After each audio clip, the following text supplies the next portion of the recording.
So returning now to our example, let's do the SIRs for the first iteration using the power levels that we just changed to. So we know that the noise in the receivers are their values that we had before, and here are the transmit powers that we computed before: 1.4, 1.5, and 2.68. So now the transmit powers aren't the same at each of them anymore, so we're not going to have the 2 milliwatts everywhere. They're going to be different values now, and we'll see how that plays out. So we can start with our equation for measured SIR at link A, and if we start off, remember again, we have direct times the transmit power, so 0.9 times 1.4, that's the signal, and then the interference is 0.1, not times 1.4, but times 1.5, because that's B's transmit power right now. 0.1 times 1.5, 0, plus 0.2 times 2.68, and then we add 0.1, which is the noise in the receiver. And I'm not going to write the milliwatts out because we saw before how they cancel out. So then we do this, we're going to get 1.26 divided by 0.786, which is going to give us 1.60. So now we can move on to B. We saw the direct is 0.8 times 1.5. The indirect from A is 0.1. You multiply that by 1.4.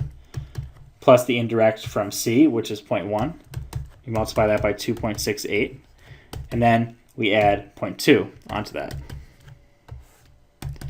And if we do that out, we get 1.20 divided by 0.608, which is 1.97.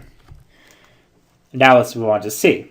The direct transmit power is 0.9 times the gain, which is 2.68, divided by 0.2, which is the indirect from A, times A's transmit, 1.40, plus the indirect from B, which is 0.2, times 1.50, that transmit, plus the noise in the receiver, which is 0.3. And we get 2.412 divided by 0.880, which is 2.75. So now we'll move on to the second iteration and we'll update the power levels using the SIRs that we just computed. So A would feed back the value of 1.6 to transmitter A, which has a desired SIR of 1.8. And remember, our equation is the next power is equal to the ratio by the times the current power. So first, let's calculate the ratio for each of these guys in here. So for A, the ratio is going to be the desired over the measured, and the desired is 1.8 and the measured is 1.6. For B, the desired is 2.0 and the measured is 1.97. So we have 2.0 divided by 1.97. For C, the desired is 2.2 and the measured is 2.75.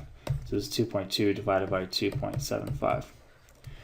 So this is interesting because now for A, the ratio is greater than 1, whereas before we had it as less than 1.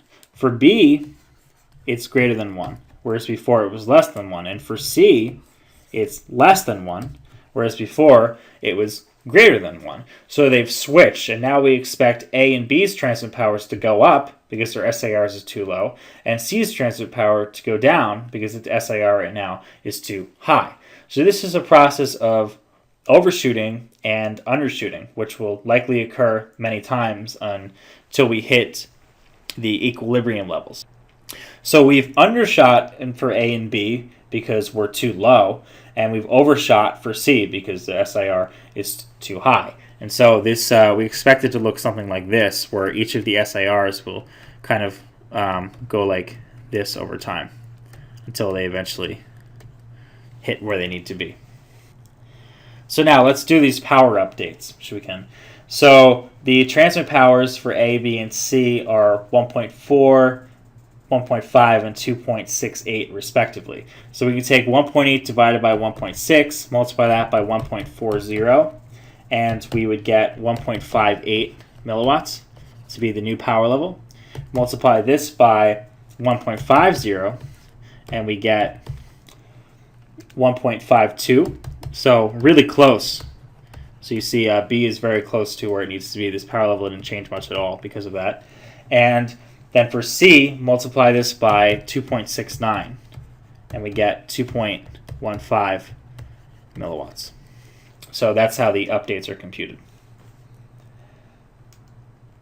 So now, iteration 2, we'll move on and we will compute now the SIRs just like we did before. So we have our noise values and we have our transmit powers, and so we'll start off with link A and we'll do that again. So for A, we have direct being 0.9 times 1.58, and then the interference we have 0.1 times 1.52 from B plus 0.2 times 2.15 from C plus 0.1 milliwatts of noise in the receiver, and this we get 1.422 divided by 0.682, which is 2.08.